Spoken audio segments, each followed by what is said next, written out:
You cut carbs. You white-knuckle it. You add more fat, and somehow you get hungrier. Your stomach feels full, but your brain is still begging. Cravings get louder, not quieter. Snacking starts to feel automatic, like your hands are doing it before you decide. And the most insulting part is you did what everyone said. You removed the problem food, and you are still starving. That is not weak willpower. That is missing satiety, the kind your body actually recognizes. Moving to slide 2. Hunger is not one thing. Sometimes it is your stomach being empty and sending a simple, refill me signal. Sometimes it is a blood sugar dip that makes you feel shaky or urgent.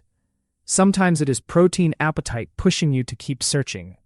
Sometimes it is just low food volume, so your stretch sensors never get the memo. And sometimes it is reward hunger, where your brain wants a hit. If you treat all of that with fat, you can fall into a trap. Moving to slide 3. Here is the fat trap. Fat is calorie-dense and low volume, so it barely fills space. A tablespoon of oil disappears into a meal, but it can add over 100 calories without adding much chewing or time. And chewing time matters because your brain updates satisfaction partly based on how long you eat, not just what you swallow. So when you go low carb and fix hunger by pouring on butter, heavy cream, cheese, nut butters, or fat bombs, you can overshoot calories fast without feeling physically fuller. Worse, many fatty add-ons are smooth and easy to eat quickly.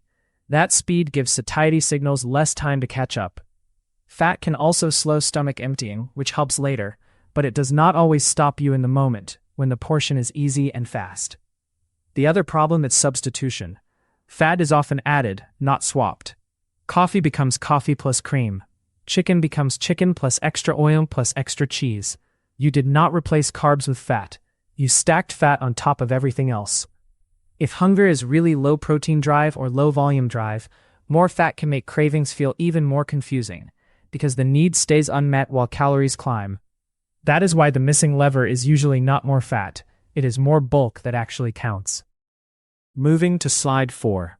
Fiber is the easiest way to create I'm done without bringing back a pile of refined carbs. You are not adding sugar. You are adding volume, water holding capacity, and chew time. That hits the physical side of satiety, the part that makes a normal portion feel like a real meal. Start with non-starchy vegetables you will actually eat. Big salads with a real protein centerpiece, roasted broccoli, cauliflower, zucchini, mushrooms, cabbage, peppers. Then add higher fiber carbs in controlled portions if they fit your plan, like beans, lentils, or berries, because they bring fiber and water, not just starch. Fiber also helps later. It tends to slow how quickly food leaves your stomach, which smooths the I'm hungry again in an hour feeling. And some fibers get fermented in the colon, which supports satiety signaling over the day. You do not need to memorize hormones. You just need to notice the pattern. When fiber is consistent, snack pressure drops. If you are increasing fiber, do it gradually and drink enough water. A useful target is adding 1 extra fist-sized serving of fibrous plants at 2 meals per day. Regularity usually improves, and that alone can reduce the background itch to eat. Moving to slide 5. Protein sets the ceiling on appetite. If you do not hit enough, your brain keeps nudging you to keep eating, even if calories are high. Fat cannot replace that. So aim for a steady protein anchor per meal, not a tiny serving at lunch and a giant ketchup at dinner. Most people do well starting around 25 to 40 grams per meal, adjusted for body size and training. Choose protein that forces some chewing. Eat it first and slow down enough to let satisfaction register. When protein is adequate, the I need something else feeling fades, and random snacks stop sounding urgent. Then fat plus fiber can finally work with you instead of against you. Moving to slide 6. Fat plus fiber is one of the cleanest ways to feel full on fewer calories because it changes the physics of the meal. Fiber and water add bulk without adding much energy, so your plate looks and feels bigger while the calorie load stays lower. Then fat slows how fast food leaves your stomach, so that fullness lasts longer instead of spiking and crashing. The key is the combo. Fiber increases stretch in the stomach and keeps you chewing, which sends stronger satiety signals to the brain. At the same time, fat in the small intestine helps trigger hormones like CCK, GLP-1, and PYY, which reduce appetite and make the next meal easier to control. This also smooths the digestion curve, so you get fewer rebound cravings. Make it practical. Build meals around high-volume plants, then add a measured amount of fat that makes the food satisfying, not slippery. Think a big salad or sautéed veg plus avocado or olive oil, or chia in yogurt with a few nuts.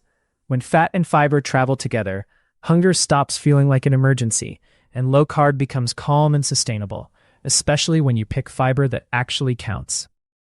Moving to slide 7. Low-carb fiber that counts is the stuff you can eat in generous portions without accidentally turning your day into a calorie surplus.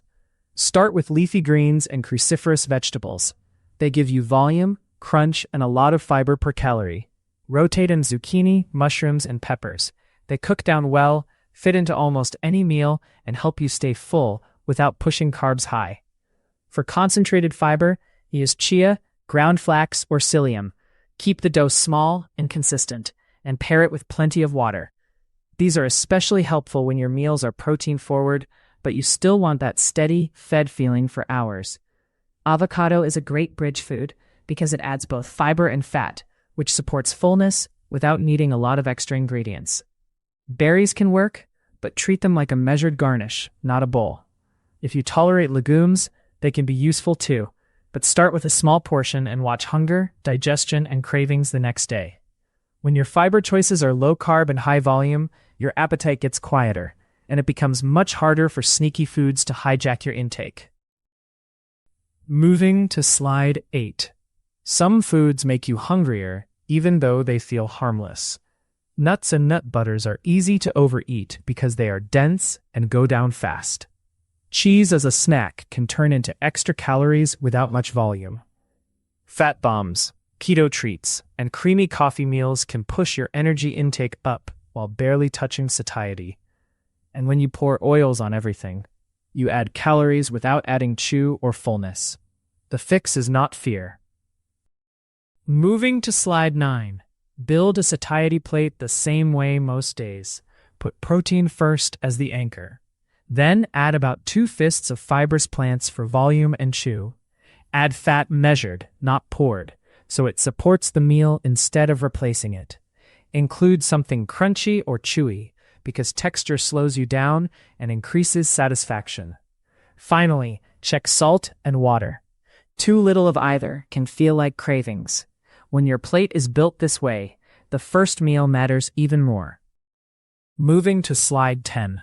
Fix the first meal and the rest of the day gets easier. Go protein forward early and add fiber early, so cravings drop instead of ramping up. Avoid turning breakfast into a liquid fat meal like creamy coffee that replaces food but does not keep you full. If you need snacks, plan them on purpose. Then remove them once hunger stabilizes. Many people naturally move to 2 meals a day when the first meal is solid. When that shift happens, you start noticing the difference between real hunger and everything else. Moving to slide 11. Sometimes what you call hunger is your body asking for something else. Start with thirst. If your mouth feels dry or you have a dull headache, drink water, then wait 10 minutes. Low sodium can also feel like cravings or fatigue, especially if you sweat a lot or eat very clean. Try a salty, protein-based snack instead of something sweet. Constipation can create pressure that reads like hunger, so check your daily fiber and fluids before you keep eating. Poor sleep raises appetite the next day and makes quick reward foods louder. And stress can turn into grazing even when your stomach is fine. When you pause and identify the real signal, you stop feeding the wrong problem, and that changes how powerful sweet cravings feel. Moving to slide 12. Sweet taste can train your appetite, even when the calories are low. If you use diet soda, sugar-free candy, flavored protein treats, or constant sweet coffee, you keep the dessert pattern alive. Your brain learns sweet taste means seek more, and it starts scanning for the next hit. The tricky part is you can do this even without carbs. A zero-sugar dessert after dinner can still trigger a second-round craving, not because sugar spiked you, but because the flavor profile and the habit loop are still there. Palatability also matters. Sweet, creamy, crunchy combinations can override fullness signals, so you keep eating past comfortable. The fix is not willpower. It is running a clean trial. Take 7 to 10 days with no sweeteners and no healthy desserts. Keep meals savory and simple. If you want something after dinner, use a non-sweet option like herbal tea, fruit only if it stays calm, or a protein-forward snack without dessert vibes. Then reintroduce sweet things with boundaries. Pick one planned sweet window, keep it portioned, and never combine it with mindless scrolling. You are teaching your appetite that sweet taste is occasional, not a background soundtrack. Moving to slide 13. For the next 7 days, make it easy. Hit a protein minimum at every meal. Build a daily fiber base with beans, vegetables, berries, or whole grains. Add fat with intent, not as a bonus, so you stay satisfied without turning every meal into a snack board. Limit snack foods that are designed to be easy to overeat. Track hunger, not macros, by rating your hunger before and after meals. If you want more scripts like this, subscribe. Drop a comment with the one food or drink you think keeps your cravings alive. This content is for education only and is not medical advice. Your metabolism follows signals. Learn to control them.